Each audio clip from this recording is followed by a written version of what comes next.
Hey, what's up, everyone? Morey here, and today we're going to be talking about how to run 24 miles an hour. I think this is a big accomplishment and something that will put you into the upper echelon of speed, regardless of the sport that you're playing. We're going to be looking at both Xavier Worthy as well as Usain Bolt to be able to get a better understanding of the numbers to be able to make this a possibility for you. I do think there's a large amount of people that can achieve this. I know there's a lot of people that are probably watching this saying, no, I don't think I could ever run 24 miles an hour.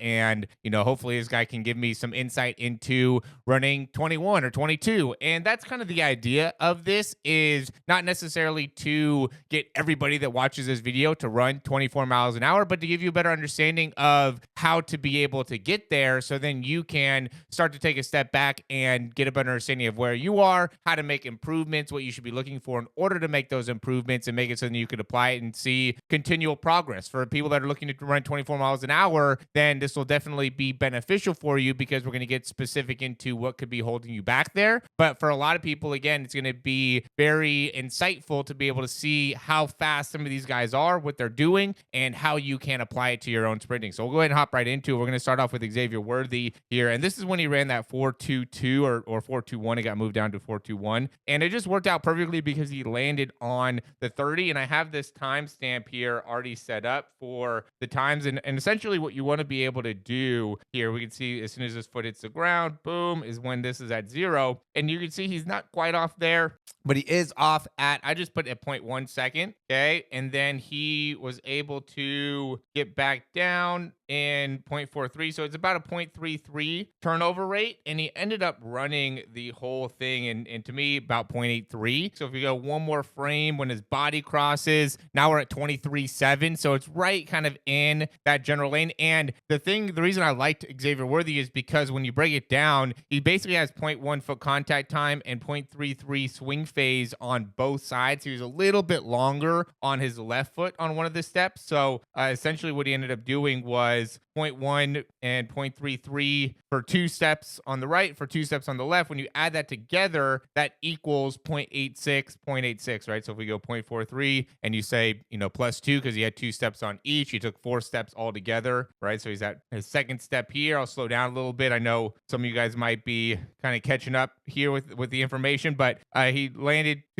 4 steps, right? Altogether, 4 steps, 2 steps on the right, okay, 2 full cycles on the right, 2 full cycles on the left. Again, I already did the math. Both of them equaled the 0.1 foot contact time, 0.33 cycles. So the idea here, the concept is, if we can get to 0.86 flies, right, or even 0.85, then you're going to be able to run into the 24 mile an hour range. You're going to be able to run 24 miles an hour if you can get 0.85. And so what you want to be able to do then is understand what type of distance that's going to be and the amount of time that you want to be spending on the ground. I would say 0.1 is a little bit long with the foot contact time if you are looking to get into those elite times. So when you look to see Usain Bolt, I know this is a blurry video here, but we can see that when he is, so it's a similar situation here, it strikes the ground, and by the time it gets to 0.08, so about a little bit underneath, we could already see that leg is bent there. So he's off the ground. 0.08 under 0.1 foot contact time is going to be optimal and something that you could achieve. So even if he was at 0.09, right, for 1 or 2 of those steps, now he would have been able to get closer to 0.085.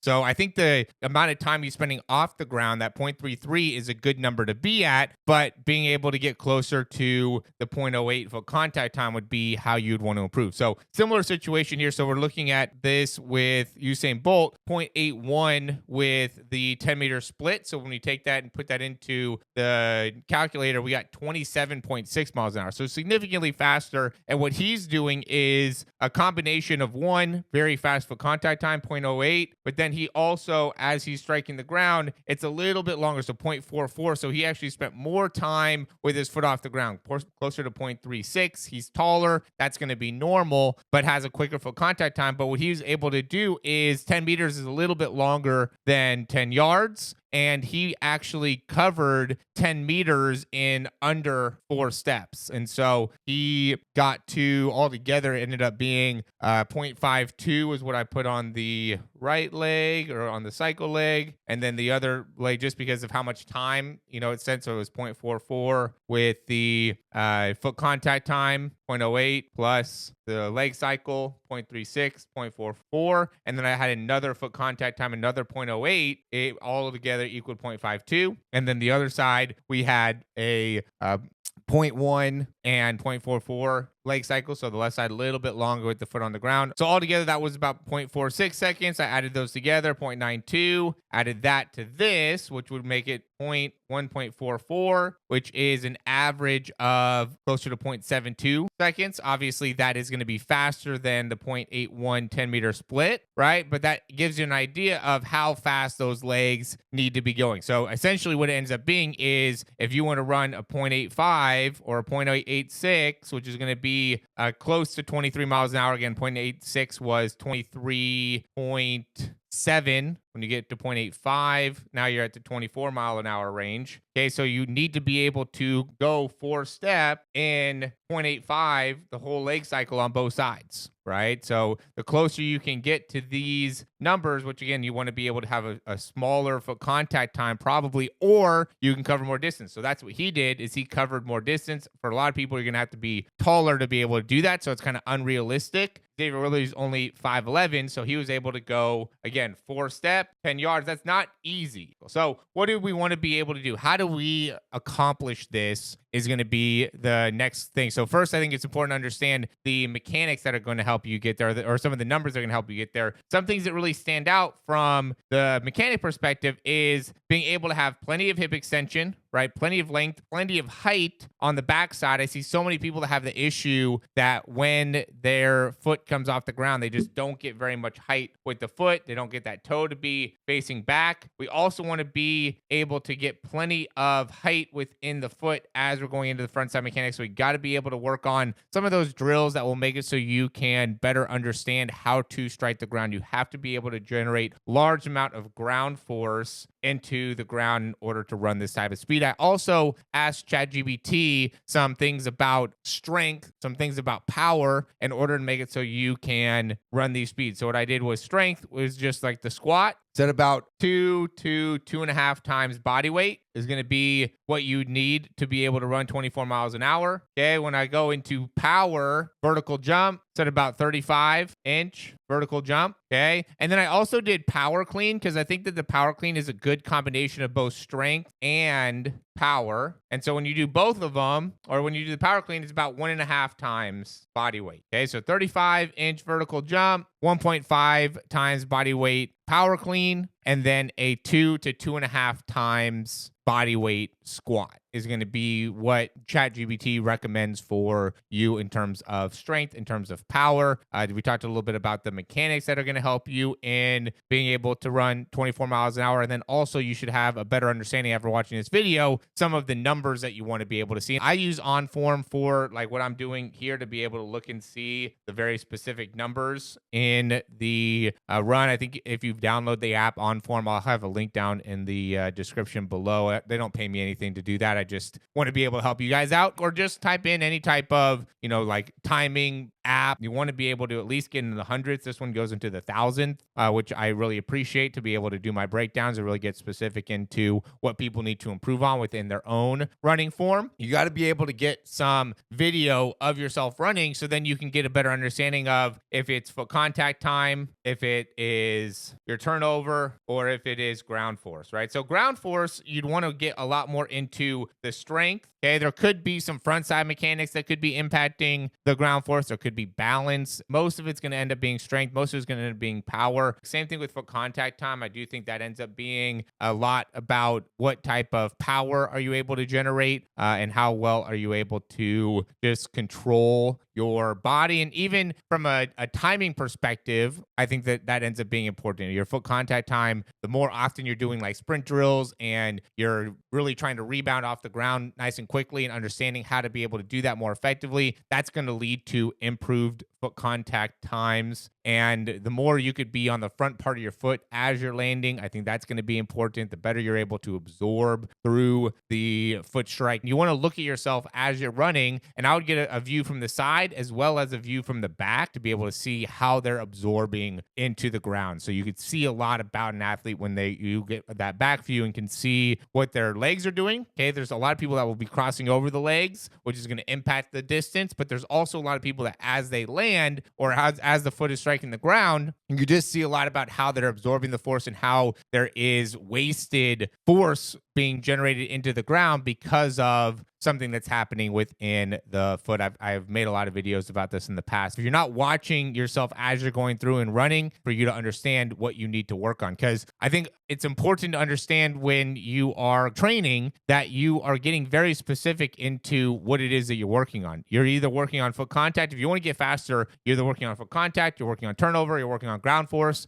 or you're working on more acceleration, more of the front end of your running. And for people that are really struggling with your speed, if you're running closer to like 18 to 20 miles an hour, I would say you should be putting a bigger focus on acceleration. Okay, once you get into like 22 miles an hour, now you could really start to get focused on the top speed. Obviously, you want to be aware of top speed, but I just don't think your main priority, especially for some of the track guys, should be top speed. If this is only what your top speed is, you should be really getting specific into acceleration, more stuff on your backside, building up your hamstring, building up your glutes, building up your low back, making it so you're able to strike the ground, get into the front side mechanics, and really understand how to accelerate more effectively. And then you should be able to start to build your speed up to make it so you can get to 21, 22 miles an hour. I think most people should be able to get to those types of speeds. On social media and things like that, they make it seem like accomplishing that is a very difficult feat. I'm 33. I can run 22 miles an hour. Once you get into 22 to 23 or like upper 21s, right? Sometimes I'll run in like 21.7, 21.8, low 22s. That's generally where I am. And that's why I don't think it's like a super hard thing to be able to do. It's not something that's easy, but you could definitely train it, especially if you're,